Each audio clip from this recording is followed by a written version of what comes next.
You're all doing great. So in this video, we are going to understand the Playwright configuration file in detail. So this is the Playwright configuration file, playwright.config.ts. Okay. Okay. So this file is a centralized place where we define the global settings for our automation framework. Okay. So I'll repeat, this is very important. This configuration file is a centralized place to define the global settings for our framework. Okay, so what settings we define is like which browsers to run, parallel execution, number of workers, retry logic, reporting, mobile devices, screenshot videos, and trace files. So these are all the settings we keep inside this configuration file. And the thing is, we can keep the changes inside a test file also. Like here we have the test files, we can keep inside the particular test file also. But the thing is, if we make any changes inside the particular test file, those changes will be applicable or apply to only to that test file. But if we make changes inside this configuration file, those settings will apply globally to all the test files in the project. Okay, so that is the reason we call it centralized place. Okay. Okay, so now let us understand one by one. So the first thing is, here we are importing two things. One is define config and devices. So here define config is a function. So here you can see this is a function, and here we define and organize our playwright configuration in a structured way. So as you can see, there is a structure, correct? So if I don't give this comma, this will give error. Okay, so after defining each and every properties, we have to give comma, and there is like this is the key, and after that there is a colon and value. Okay, so here we are defining the settings in a structured way. So here if you see, here we can see there is a structure, and to define the project there is a structure, correct? So this method, this config file, define config file, is a function to keep or organize our settings in a structured way. Okay, next is device object. So here you can see the devices. So here it will execute our tests in a devices like iPhone, Pixel, iPad, and also here for if we execute, like here if you can see that devices Microsoft Edge. So here the device is the desktop. Okay, so for desktop also we call device. Okay, not only the mobile devices. Okay. Okay, so I hope you understand what is devices and define config. Okay, so devices is, so which device we want to run our test, so that we will decide using devices object here, and define config is a function. Okay. Okay, next is, so testDir tests. Okay, so this is very important. Okay, so this settings tells the playwright where our test files are located. Okay, so here tests. So this is where my test files are located. Okay, so here, so whenever we say npx playwright test, so playwright automatically look inside this tests folder, this tests folder. Okay, so here I can, instead of tests, I can give e2e, and here if I replace e2e, so it will look inside this e2e folder. Okay, so whatever the name I give here, and it will look inside this folder and execute that tests. Okay. Okay, so next is fully parallel colon true. Okay, so here this option allows the playwright to execute tests in parallel. Okay, so parallel execution means, it means multiple tests run at the same time. Okay, I'll repeat once again. Parallel testing means multiple tests run at the same time instead of one after the other. So here instead of true, if I give false, it will execute the test one after the other. Okay, so here I gave true, it means it will enable workers and execute the tests in parallel mode. Okay.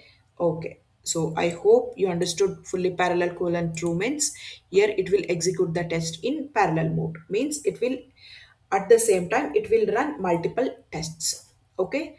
Okay, next is this forbid only process colon env. This is very important. Okay, so this is like you just, you know, sometimes when debugging or when we are scripting only one test case, what we'll do is, like inside the describe block we have many tests. So what we'll do, if you want to execute only one test, we will do test dot only, correct? And by mistake if we push that code to GitHub, what happens is CI/CD will execute only one that particular test case, correct? I'll repeat this once again. Okay. So sometimes we do the settings that is test start only. So what it will do is it will execute only that particular test. Correct. And here what I'm saying is forbid process env. So here forbid only. So if it finds that test start only in the GitHub, so what it will do is it will fail the build. It will not execute. Okay, so that is what this line says. Okay, so if it finds dot test dot only in any of the script, it will fail the build. Okay, so the build will get fail. Okay, so or we can say that, so this line prevents dot only from running in ci. Okay. Okay, so next is workers colon. So you have seen this workers already. So here we are defining how many, parallel processes we want. So here if I say four, okay. So here four means at the four means like four tests run at the same time. Okay, so if I say four means four tests run at the same time in a separate browser instance. Okay, that is important. Four tests run at the same time in a separate browser instance. Okay, so this is what workers is. So here if I'll give two, so it will take two tests at a time and execute them. And if I say five, it will execute five tests at a time. Okay. Okay, so I hope you understood this line. Next is retries. Okay, so you know what retry is. So first time if the test files, it will try to execute again. Okay, so this is in CI/CD mode. In local, if you want to retry again, so you can use this option. Retries colon two means it will try to execute that same failed test two times. Okay. Okay, so here what I'm saying is retries colon process env ci 2 colon 1 means, like if it is ci cd. Okay, so if it is ci, it will try to execute two times. Okay, or if it is local, it will execute only once. This is what it is saying. Okay, if it is ci, it will try to execute the failed tests two times. If it is local, zero. Okay, so suppose you are debugging locally and if you want to retry, you can just comment this line and use this retry colon 2 means it will try to execute the failed test two times. Okay. Okay, next is reporter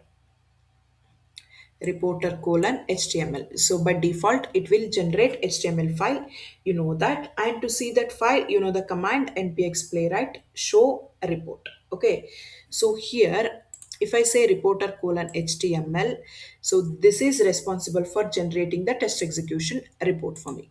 Okay, so if I just comment, it will not execute, sorry, it will not generate any report. Okay, so here I want HTML report. Suppose if you want Allure or JUnit, you can just mention here Allure or JUnit report. Okay, so you know that for if you want Allure report, you have to, there are some commands you have to execute before that, and there is some settings you have to do that. Okay, okay, but if you want what kind of report you want, you have to come here and mention it here. Okay, okay, so next is use block. Very important. Okay, so here it defines the default settings. Okay, so default settings like base url. So you can take, this is the base url, and screenshot video traces. Okay, so next first is screenshot on failure. Okay, so it means, so the playwright will capture the screenshot only when the test fails. Okay, only on failure means playwright will capture the screenshot only on when the test fails. Okay, so other options are, so here instead of only on failure, if you want on, so it will execute the sorry, it will capture the screenshot irrespective of the status, whether the test fails or passes, it will capture the screenshot. Okay, so this is the default or standard settings, that only on failure, it means it will capture the screenshot only on failure. Next is video. So it will record the video and save. Okay, so it will save the video only when the test fails. Okay, so it will record, so as the name says, retain on failure. Okay, so it will retain the video only on failure. Okay, so we have another option on, so it will always keep the recording, video recording. Okay. Okay, next is traces. I've explained in the previous video. So traces is for debugging purpose. So we can see, like once we get the traces, so once we get the trace file, we can see that screenshot, snapshot, that DOM snapshot, network request, and console logs and user options. Okay, so here on first retry means like it fails, and when it tries for the first time, then it will capture the traces. Okay, so for this also we have options on, off. Okay, so on means it will always capture the traces, and you know that it will capture the traces, and it will keep inside this test results. Okay. Okay, next important thing is project section. Okay, this section very important. Okay, so here we are defining different execution environments. Okay, so if I want Chrome, I can say I want Chromium, Firefox, Edge. Here I can mention, like so different environment settings and mobile device. Okay, so if I want to execute on mobile device, I can take this mobile device. Okay, and by default, if I say npx playwright test, it will execute on all these devices and browsers like Chromium, Firefox, Pixel, these devices. Okay. Okay, so in the command prompt I can decide, correct. So like if I want only on iPhone, I can say option, which option I want. Like if I want to run